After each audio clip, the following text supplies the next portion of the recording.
Kabayan, magandang araw and update muna tayo dito sa pinagawang barangay hall ni Kong Chua, no? Na kung saan nga po talagang tinuluyan ni Yorme, wala na. Oh. At ito yung latest update kabayan and kita nyo naman, wala na, durog na durog, no? Ito yung school, oh, yung exit and entrance ng school. Yan yun. And sa ilang araw din talaga, umuulan eh. Grabe yung yung panahon ngayon, talagang maulan. Sa ilang araw na pagigiba, wala na. Talagang durog na ho. Bali nung nakaraan, ano pa ito eh. Kumbaga okay pa ito eh. Yung dingding, meron pa yan. Ayan. So, ngayon wala na. Ayan no.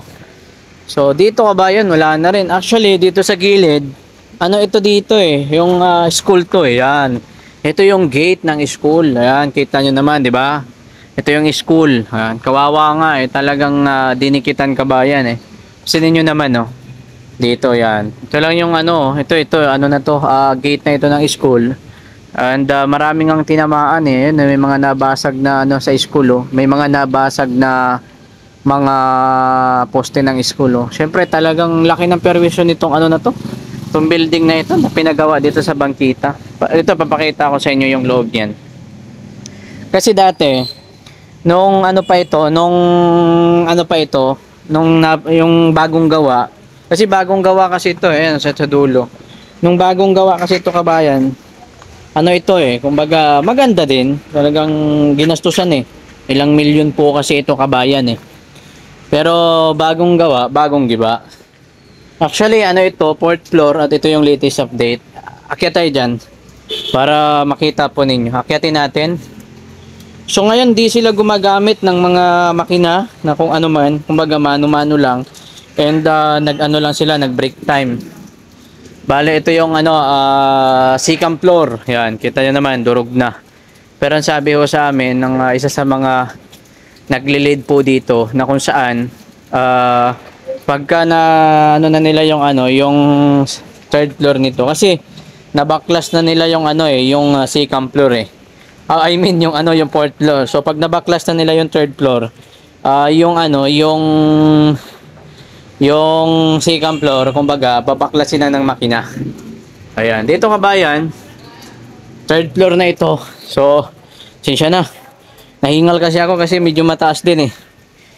Ayan. Ito yung third floor. Ayan, kita nyo naman. Talagang madulas kaya nagdadahan-dahan tayo sapagkat madulas. And nag-iingat naman po tayo kabayan. So wala na. Kaya din sila medyo nahirapan sapagkat kasi ito eh, bagong gawa kasi. Kaya yung mga simento talagang bagong-bago, matigas. Ayan yung ito yung dito.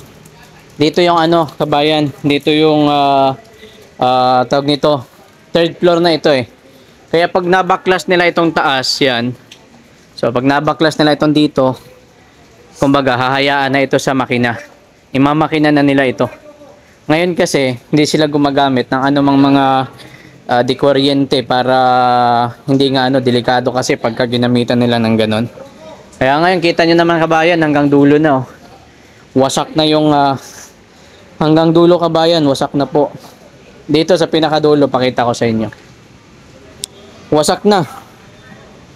Ayan. So dito wala na. Ito naman yung school. Wawa no. Talagang nadikitan yung school mga kababayan. Nasa lang siguro ito eh. Pansinin nyo parang lang yata. Ito nasa 2 metro eh. Ayan 2 metro lang. So dito mano-mano po nila na binabasag yung yung mga simento. Ayan. So wasak na mga kababayan. Kita nyo naman yung taas. And ito naman yung bahaging ito yung kaliwa natin. Ito yung school. So pansinin niyo po kung ilang ilang metro lang yung parang 1 metro lang din ang naging yung dikit niya sa school no, yung pagitan. And talagang bangkita oh. Yan. So yung yung 4th floor nawasak na nila at ito naman yung 3rd floor, yung kung saan nakatayo po tayo ngayon mga kababayan. And pansinin po ninyo dito kabayan, pagka kayo po ay galing diyan, halimbawa naglalakad kayo, galing kayo diyan sa diyan sa school, no?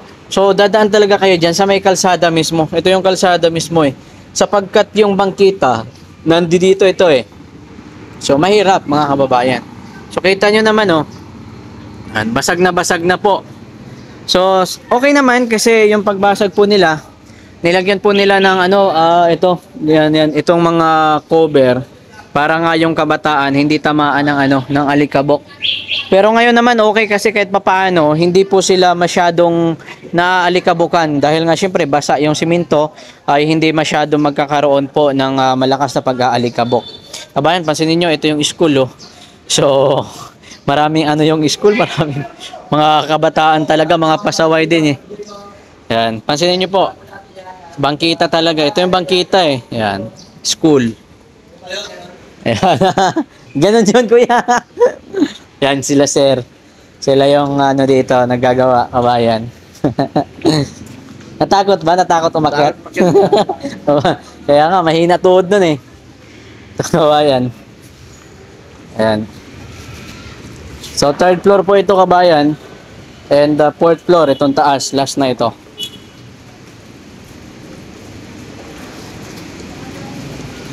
Ayan, ito. Ito po ito kasi sa may tapat mismo ng school ng Arellano Manila North High School. Yan. Arellano Manila North High School. Alam nyo kabayan, kahit umuulan, tuloy-tuloy po yung paggagawa nila dito. Kaya nga, syempre, ingat lang din kasi pagka hindi maiwasan, tiles yan, katulad po niyan. Hindi talaga maiwasan kabayan na talagang madulas yan. Kaya ingat-ingat po tayo. Dito naman, tinanggalan na po nila ng tiles yung hagdanan para pagka sila po'y dumaan dito, hindi ho madulas. Kasi siyempre pag may tiles, madulas. Actually yung naman, yung fourth floor dito, wala na. Ito yung fourth floor. Nung nakaraan po kasi, etong fourth floor, pantay ito dito sa school eh. Yan yung school eh. So pantay yan kabayan. Ito yan oh, pakita ko sa iyo. Yan, di ba? Halos pantay. Konti ang diferensya na magpantay sa school. Pero wala na. Wasak na itong fourth floor kabayan. Wala na. Ubos na. So pagka natapos nila itong third floor, so babakbakin na yan ng mga backhoe, no? Para abot na kasi yan yung pinakadulo. Tapos na dito kabayan. Konti na lang oh. Hello sir. So dito na tayo kabayan sa fourth floor and pagbaba dyan third floor and wasak na oh. Ayan. So, wala na. Ubos na ito dito. So, wasak na kabayan. Tigas na. So, matigas kasi bagong-bagong gawa. Kaya, siyempre, yung simento, masyado pa pong matigas. Ito, sir. Ito yung third floor, kabayan. And ito na lang yung wawasakin nila. Tapos, gagamitan na po ng mga bako para mas mabilis na yung So, grabe, no? Nakakapanginayang din kung saan nakapanginayang sapagkat syempre alam naman natin ilang milyon ho ito and sayang yung pera ng taong bayan dahil nga tinayo dito sa maling location. Alam niya, actually alam naman nila yan eh, na nung mayor po si Isko, against talaga ni Isko yung magpapatayo kayo ng mga ganito sa mga bangkita, no? Nung panahon nga niya talagang ginigiba-giba yan lahat eh. Ay, gigibay, no? Okay na, mamaya. First video. Andun nga sa'yo. Ayan, kabayan, oh. Ayan, sa ating kaibigan, oh. Shout out. Shout out. Dun, ayun, ginablog ng isa, eh. Kunin ko na. Okay. Ayan, oh. So, wala na, oh.